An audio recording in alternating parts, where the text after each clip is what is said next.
Hello everyone, my name is Dr. Rajni Farmania and I am a pediatric neurologist practicing at Delhi and Ghaziabad. Today I am going to discuss on a very important topic and a very common scenario in our OPD, that is shuddering attack. So in an infant means कोई भी बच्चा जो कि less than 1 year of age का है उस पे ये normally starting होती है और ये एक abnormal movement है जो कि बच्चे की neck और shoulder और hands से related है. इस मूवमेंट में बच्चे को मल्टीपल टाइप्स के हो सकते हैं, जैसे कि सिर्फ शिवरिंग जैसा, जैसे सिर्फ गर्दन हिल रही है, नेक थोड़ी स्टिफ हो रही है एंड बच्चा शिवर कर रहा है, एज इफ कि किसी ने अगर ठंडा पानी मुंह में डाल दिया तो बच्चे को ठंड सी लग रही हो या शिवरिंग हो रही हो. सेकेंड है कि किसी बच्चे को एबनॉर्मल टाइटनिंग ऑफ फेस भी होता है, ऐसे करके कुछ फेस के एबनॉर्मल फेस के एक्सप्रेशंस भी हो सकते हैं एंड किसी बच्चे को एबनॉर्मल हैंड की ऐसे पोस्चरिंग भी होती है, ऐसे करके. जैसे अगर कोई बच्चा टॉय उठा रहा है तो टॉय उठाते उठाते भी उसे ऐसे हैंड की पोस्चरिंग हो जाती है. सो ये एबनॉर्मल मूवमेंट किसी भी इंफैंट को जो कि 6 months प्लस है स्टार्ट हुआ और multiple times in a day है, सो 10 बार से लेके 100 बार तक भी ये हो सकता है. एंड मोस्टली ये एक इमोशनल रिएक्शन के साथ होता है जब बच्चा या तो बहुत खुश है, so he can show his excitement by that, और he can show his frustration. Suppose he is trying to make a toy or he is trying to make a block which he is not able to do. During that time also you can see these episodes being more frequent. कई बार बच्चा खाते वक्त ये करता है, so during eating आप कुछ खिला रहे हैं उसे, उस टाइम पे ये करता है. So mostly in awake state. अगर ये events sleep के state में है या फिर ये इवेंट्स लंबे हैं, बेसिकली ये जो इवेंट्स होते हैं बहुत ही छोटे होते हैं, मोस्टली 10 seconds या उससे भी कम. अगर ये लंबे हो गए 10 सेकेंड, 15 सेकेंड, 20 सेकेंड, या फिर ड्यूरिंग दीज इवेंट्स बच्चा थोड़ा शांत हो गया, उसका बिहेवियर चेंज हो गया, उसने आपसे रेस्पॉन्ड नहीं किया, आप उसे बुला रही हैं, आप उसका नाम पुकार रही हैं, so that means any abnormal behavioural reaction और एनी लॉस ऑफ सेंसोरियम और awareness that goes towards the fever of seizure. So basically हम ये जानना चाह रहे हैं कि ये abnormal movement है या सीजर है. So उसका सबसे इम्पोर्टेंट तरीका है कि वीडियो रिकॉर्ड करना.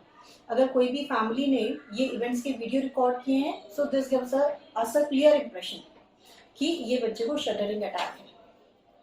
तो जैसे मैंने बताया डेंजर साइंस क्या है कि बच्चा शांत हो जाता है उस टाइम पे, आप बुला रहे हैं, रिएक्ट नहीं करता है. सेकेंड है कि यह 10 सेकेंड से ज्यादा है.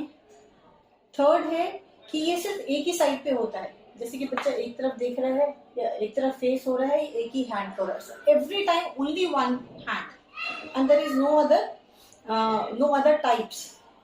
सेकेंड फोर्थ चीज है कि अगर बच्चे को ये नींद में हो रहा है, कि नींद में बच्चे को कुछ ऐसे हुआ और बच्चा फिर सो गया, so then this can be abnormal.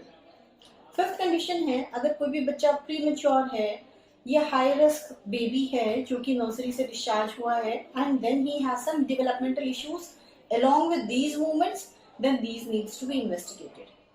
अगर एक कोई full term healthy baby otherwise developmentally normal है, से ये मूवमेंट स्टार्ट होते हैं मोस्टली जैसे कि मैंने बताया, तो ये शटरिंग अटैक में माना जाता है.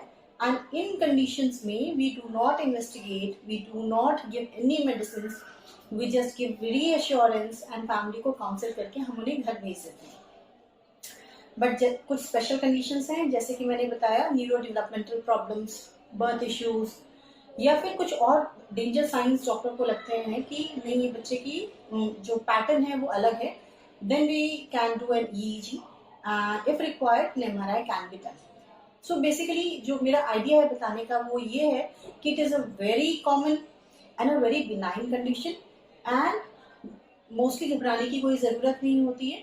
कुछ टाइम तक डॉक्टर ज़रूर फॉलो करते हैं एंड बोलते हैं कि आप रिपीटेड वीडियोस बनाइए and keep on noting the danger science. So danger science मैं फिर से बता देती हूँ. वन कि अगर बच्चा उस टाइम पे आपको रिस्पॉन्ड नहीं कर रहा है या कोई बिहेवियर का चेंज हो रहा है. सेकेंड, अगर ये नींद में हो रहा है.